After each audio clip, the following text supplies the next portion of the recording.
مش علشان خاطر هو بيبني، لا، ما انت ما تنساش ان البنى اللي انت بتتكلم عنها ده بيحتاج منه ثمن اسمنت وثمن حديد وثمن رمل وعماله وما شابه. لكن هو بيبص لها ازاي؟ هو هياخد 300 جنيه في الشهر، مش عايزهم. الناس دي يا استاذنا بتطلع بالاساسات حالاتها تبع السكن، سكن تبع المصنع. لا برضه مش دي.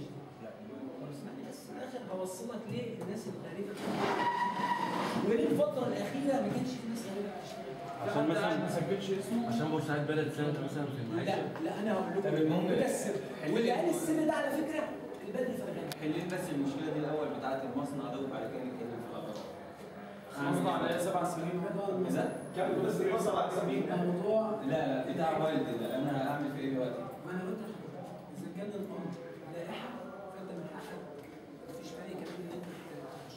اما اذا كان الامر عرف فهو العرف بالنسبه لنا هيبقى مرفوض، لان قصه ابناء عاملين بتظلم ناس مالهاش علاقه. لسه حد من الزملاء اللي قاعدين دلوقتي بيقول لك طب افرض انا ابويا مثلا تاجر ولا ابويا صاحب محل ولا ابويا سريح. انا معاك لو ابويا في الشركه بس هو دلوقتي موظف، انا مش موظف. تمام. حد سحب والدك، انت على فكره حد سحب والدك يبقى هو الواسطه اللي جوه.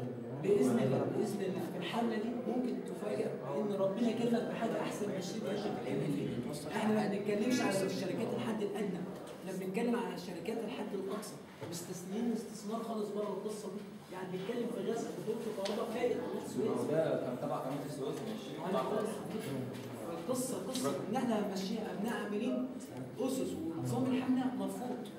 انا بكلمك بصراحه. اما اذا كانت دي لائحه بالقانون فانت من حقك ترفع قضيه على الشركه وهتشتغل، والفتره اللي انت رافع فيها قضيه هتاخد فيها مرتبها لما تكسب. انا بكلمك بالقانون دلوقتي. بس انا عايز افهمكم ليه الغرب بييجوا هنا يشتغلوا يقول لي مرتب قليل. هذا الحل لازم تعرف اذا كان هو عامه العرف ابناء العاملين عرف او قانون. لو عرفت اللي هو قانون تدفع عليه بشكل ادفع عليه في فرق بيقول لك الاولويه لابناء العاملين دي بتتقدم كعرف. لكن لو في لائحه قسما بالله انا بقسم لك بالله لو في عمليه مفرغ والصحيح ظلم العمال انتهاك حقوقهم كل الكلام ده كله كنت بشوفه اتكلم عنه اترفدت.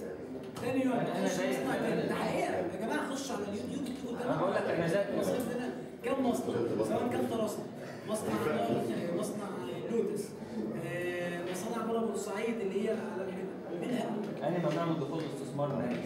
طيب انا ما بسكتش زي خلاص انا مش سايب ولا حاجه. انا بشوف حاجه غلط كنت انا هبص الامر فردي كنت انا هبص الامر فردي فسهل بالنسبه لي بدل ما اوجع نفسي ووجع على الناس.